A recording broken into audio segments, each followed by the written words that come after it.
If you are one of the thousands, or maybe hundreds of thousands, or maybe millions of people that feel like this, I'm going to show you it.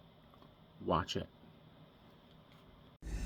I don't know if this is adulting or if this is America. I don't know if anybody's going to be able to relate to this, but I don't know how much more I can take. Just when you think it can't get fucking worse, as if aliens and extreme political polarity weren't fucking bad enough, they've eliminated the middle class, they've driven up the cost of living, allowing hedge funds and corporations to buy up 1/3 of the single family homes in America. They won't give us an increase in fucking wages. They charge us way too much for healthcare so that big pharma can just turn us into repeat customers and not actually treat us. The FDA does not give a fuck. All they care about is fucking profit margins. Everything we consume is not nutritious, and it's actually fucking addictive. Our kids are getting shit fucking educations, and then you're like, oh, the World Health Organization is now deliberating over trying to figure out some type of global variation of martial law in case disease X has an outbreak, which, by the way, has 100% fucking mortality rate. Are you fucking kidding me? Pepper, in the upcoming election, all these fuck all fucking wars that all my goddamn fucking tax dollars are going to, overtaxation, depression, anxiety, fucking insomnia, taxes I can't fucking pay, bills I can't fucking manage, a revolving door of friends in and out of my house who need help because none of us can fucking make it. My God, I can't take it. I can't take it. And nobody gives a fuck.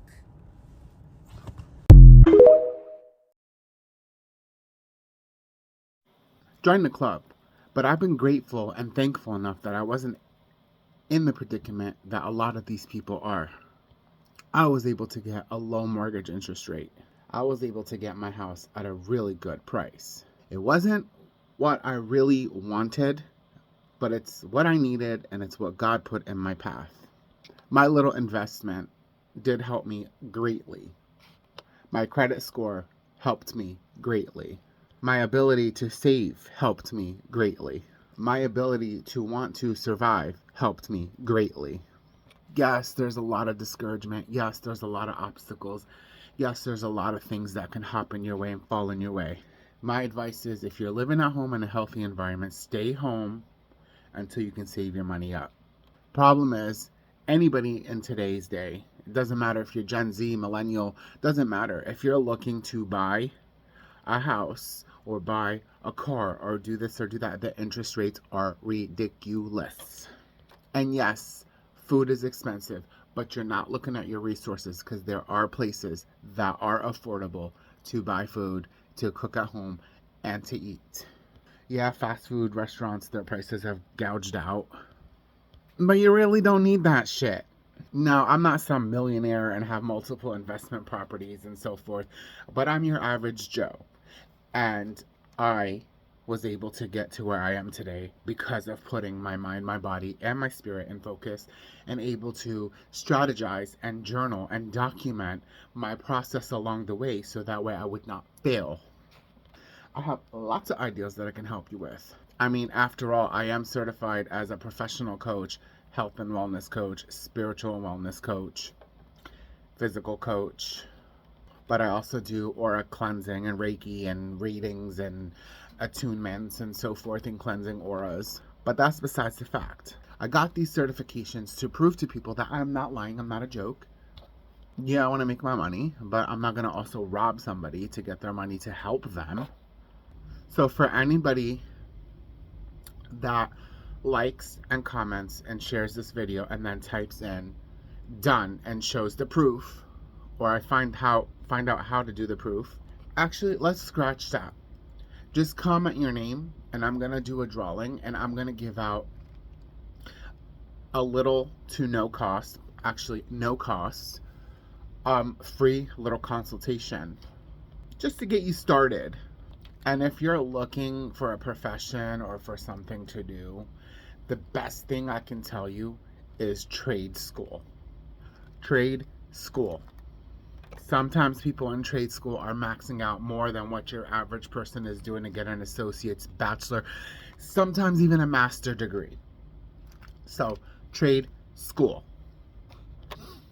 For example, let's say you want to be a cosmetologist. That's my profession. You don't always make the money when you first start. You can get to the money when you build your clientele.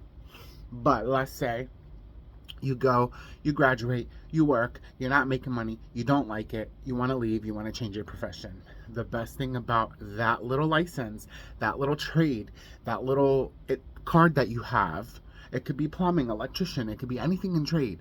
Best thing about that is you can get your average full-time 9 to 5, 9 to 3, whatever job you want, paying anywhere from $12 to $25 an hour, or whatever the case may be. But if you sacrifice 4 hours to 10 hours a week on your own time, or even at a place to work at, you can make money. You can make money. How, I might say? Let's say you went for plumbing. Okay. An average toilet ring is $150 to $300 for a plumber to come out and repair it. If you have your own business license for a little cheap cost and you're insured correctly, you could be doing side gigs. Or if you work for a company that actually lets you work per diem or whenever time you want, you could still make $30, $40, $50 an hour in your spare time.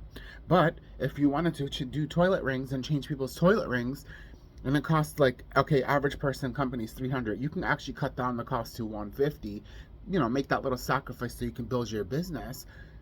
But it takes you not even an hour to go to someone's house and do that. So you can make $150 in 1 hour,